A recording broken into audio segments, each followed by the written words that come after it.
सारी तैयारी हो गई बेटा? याद है ना, आज तेरी पहली रसोई है। आज तेरे हाथ का बना खाना ही सभी के सामने तेरी इमेज बनाएगा। ध्यान रखना श्वेता, ज़रा भी कुछ 19-20 ना हो, नहीं तो पूरी ज़िंदगी तेरे ससुराल वाले इसी बात पर तुझे ताना देते रहेंगे, भले ही उसके बाद तू कितना ही अच्छा काम क्यों ना कर ले। कल से तीसरी बार आपने कॉल कर दिया मम्मी। आप फिक्र मत कीजिए, मैं ऐसा खाना बनाऊंगी कि सभी के सभी मेरे हाथ के खाने की दीवानी हो जाएंगी। देख लेना मम्मी। अच्छा तो बनाना बेटा, पर ज़्यादा मत बनाना। पता चला कि ये लोग हर रोज़ मेहमानों को बुला बुला कर बैठाने लगे और तुझे सबका खाना बनाना पड़ गया। समझ गई मम्मी। अच्छा खाना बनाना है पर कम क्वांटिटी में, जिससे सबका दिल भी जीत लूँ और किचन के खाने का प्रेशर भी मुझ पर ना आए। और मैगज़ीन में पढ़ पढ़ कर श्वेता सभी के लिए खाना बनाती है। मेरे ट्राइड एंड टेस्टेड राजमा चावल, इसे खाकर अगर प्रेम जी के घर वाले मेरे हाथ चूमने पर मजबूर ना हो गए तो मेरा नाम भी श्वेता नहीं। श्वेता बाहर जाकर सभी के लिए खाना परोसती है और एक तरफ खड़ी हो जाती है। पता नहीं कैसा खाना बनाया है भाभी। आज 2 साल में पहली बार कोई मुझे खाना परोस रहा है। जैसा भी होगा मेरे लिए तो बहुत अच्छा होगा, तू घबरा मत। पर जैसे ही सभी एक एक करके राजमा चावल खाना शुरू करते हैं, सभी का मुंह बनता जाता है। ये तूने क्या बनाया है बहू? और भी है क्या? ओहो, आपको और खाना था मम्मी जी? मैंने तो इतना ही बनाया है। वो क्या है ना, मैंने कभी मायके में काम नहीं किया तो मुझे आदत नहीं है। और ऊपर से मम्मी कहती है इतना ही तो थाली में कि व्यर्थ ना जाए नाली में। तो बचने की टेंशन ही ना रहे, इसलिए मैंने अपने हिसाब से कम ही बनाया। पर मुझे क्या पता था खाना इतना अच्छा बन जाएगा। वैसे शादी के पहले 2-3 बार मैंने टेस्ट किए थे राजमा चावल बनाकर। ऊपर से आज ना किताब में पढ़कर वक्त लेकर बनाया। प्यार भी तो था इससे मेरा।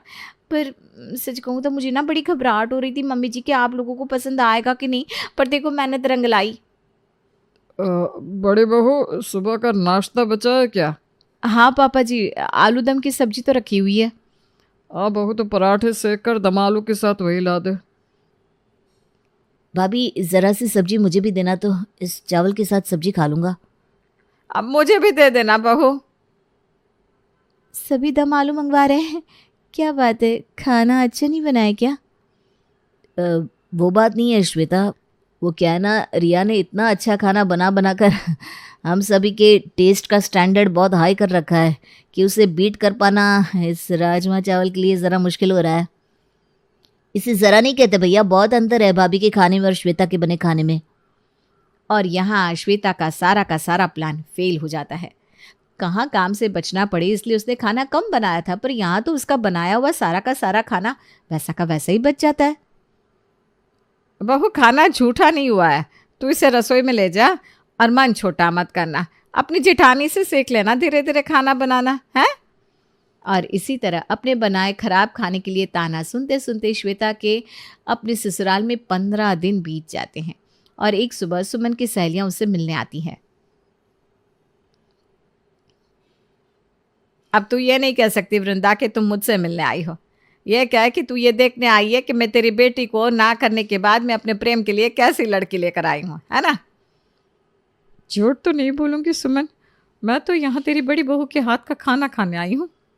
अरे तू इतनी बड़ी होने के बाद भी मेरी बहू के हाथ का खाना खाने आई है। वो कहते ना सुमन, पेट के आगे सब कुछ माफ़ करना पड़ता है। नमस्ते आंटी जी। जैसे आपने जेठानी जी के हाथ का खाना खाया और उससे पसंद किया, तो वैसा ही मौका मुझे भी देकर देखिए। हो सकता है अगली बार आप मेरे हाथ का बना खाना खाने आए। और इन 15 दिन में खाने को लेकर ताने सुनने के बाद अब श्वेता खाने का ट्रायल अपनी सास की सहेली पर करती है और खाना बनाकर बाहर उनके सामने परोसती है, जिसे खाती वृंदा कहती है, तुझे अगर मुझे जाने को कहना था तो मुंह पर कह देती सुमन। इस तरह ऐसा खाना बनवा कर परोसने की क्या ज़रूरत थी? जा रही हूँ मैं।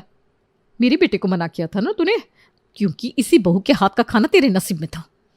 अपने खाने की इतनी बेइज्जती सुनने के बाद श्वेता अपने कमरे में जाकर चुपचाप बैठ जाती है। हद होती है किसी चीज़ की। जिस दिन से आई हूँ सब बस मेरे बनाए खाने की बेइज्जती करते जा रहे हैं और खाना बनाने के बदले घर की बाकी सारी ड्यूटी मुझ पर थोप दी गई है। झाड़ू पोछा बर्तन कपड़े कम होते क्या? उससे अच्छा मैं एक बार में खाना ही बना लेती। तभी श्वेता को हॉल से अपने ससुर की आवाज़ सुनाई देती है।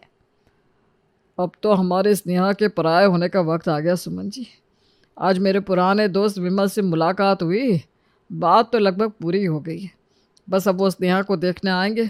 बड़ी बहू देख, अब तुझे ही सब कुछ संभालना है। हाँ भाभी, हमारी इकलौती बहन की शादी की बात है, कोई प्रॉब्लम नहीं होनी चाहिए। ऐसे भी हमारी रसोई आप ही संभालती है, पर कल ज़रा और ध्यान रखिएगा। हाँ, आप सब निश्चिंत हो जाइए, सब हो जाएगा। और फिर पूरा परिवार लड़के वालों के आने की तैयारियों में लग जाता है और विमल जी का परिवार विनोद के घर पहुंच जाता है। आइए आइए अंकल जी, हम सब आप ही का इंतज़ार कर रहे थे। मुझे तो आना ही था बहू, अपने दोस्त से किया वादा जो निभाना था। वैसे घर तो काफ़ी साफ है तेरा विनोद। किसे रखा है तूने साफ सफाई के लिए? हमारे घर भी काम वाली की ज़रूरत है, भिजवा देना। ये सब कुछ दीदी ने किया है अंकल जी। वो क्या ना, सैटरडे संडे घर की सफाई वही करती है, बाकी दिन तो काम वाली है, पर काम वाली कहाँ किसी के घर को अपना समझती है। ऐसी सफाई तो सिर्फ अपने घर वाले ही कर सकते हैं। वैसे मुझे अपनी बहू से कोई काम नहीं करवाना, पर मानना पड़ेगा स्नेहा काम बहुत अच्छा करती है। घर देखने आए हम यहाँ कि लड़की को देखने? पापा स्नेहा को बुलाइए ना। विमल लड़की वालों को स्नेहा को बाहर बुलाने के लिए कहता है। रसोई से नाश्ते की ट्रे लेकर स्नेहा बाहर सभी के सामने आती है। ये नाश्ता भी स्नेहा दीदी ने बनाया है। सुबह से उठकर आप लोगों के आने की तैयारी में लग गई थी दीदी। लड़की खाना कैसे बनाती है इससे क्या मतलब है भाभी? मुझे तो लड़की के मन को देखना है। मैं स्नेहा से अकेले में कुछ बात करना चाहता हूँ। ये तो हद हो गई, इस लड़की को तो किसी बात से मतलब ही नहीं है। ऐसे में मैं भाभी का नाम कैसे खराब करूंगी।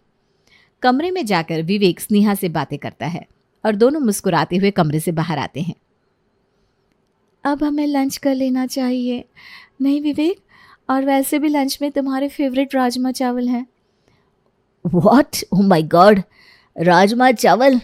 अगर किसी को मुझसे दोस्ती करनी हो तो मुझे बस राजमा चावल खिला दे, और अगर दुश्मनी करनी हो तो बेस्वाद राजमा चावल। ये सुनते ही श्वेता अपना दिमाग चलाना शुरू कर देती है। सुबह से तो आप ही काम कर रही हैं भाभी, आप बैठिए, मैं जाकर खाना लगाती हूँ। और फौरन रसोई में जाकर श्वेता राजमा में चीनी डाल देती है।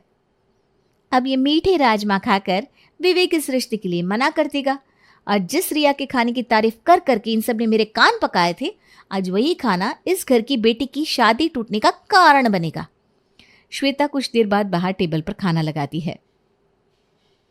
माना आप लोगों को अपनी बहू से खाना नहीं बनवाना, पर फिर भी मैं बता दूं, ये राजमा चावल भी हमारी दीदी ने बनाए हैं। भले मैं अपनी बीवी से कोई काम ना करवाऊं, पर हफ्ते में एक दिन राजमा चावल जरूर बनवाऊंगा भाभी। और जैसे ही विमल राजमा चावल का पहला निवाला अपने गले के नीचे उतारता है। ये ऐसा राजमा चावल किसने बनाया? सच बताइए, सच बताइए बहन जी। रिया तो कभी खाना खराब नहीं बनाती, क्या कहूँ, दोनों तरफ से फंस जाऊंगी। अब हमारी स्नेहा ने ही बनाया है भाई साहब, कोई गलती हो गई है क्या? दिल करता है जिसने ये राजमा चावल बनाया है उसके हाथ चूम लूं। ये रिश्ता तो मेरी तरफ से पक्का पक्का पक्का है आंटी जी, मेरा मतलब है मम्मी जी। चखा आपने राजमा चावल? मेरा मतलब अच्छे लगे आपको राजमा? कुछ स्पेशल नहीं लगा? मेरा खुद का रेस्टोरेंट है बेटा, पर अपने रेस्टोरेंट में भी ऐसे राजमा चावल खाने का अवसर मुझे नहीं मिल पाया। एक कसर मेरे जीवन में अच्छे राजमा चावल को खाने की बाकी थी, हमारी होने वाली बहू ने यह भी पूरी कर दी। और शादी का नेक करने के बाद लड़के वाले अपने घर लौट जाते हैं। आज तुम नहीं रहती ना प्रिया, तो ये रिश्ता नहीं हो पाता। देखा नहीं कैसे तुम्हारे बने राजमा चावल को खाकर लड़के वालों ने फट से हाँ कर दी। खाने में तो खाना, हमारी बहू का खाना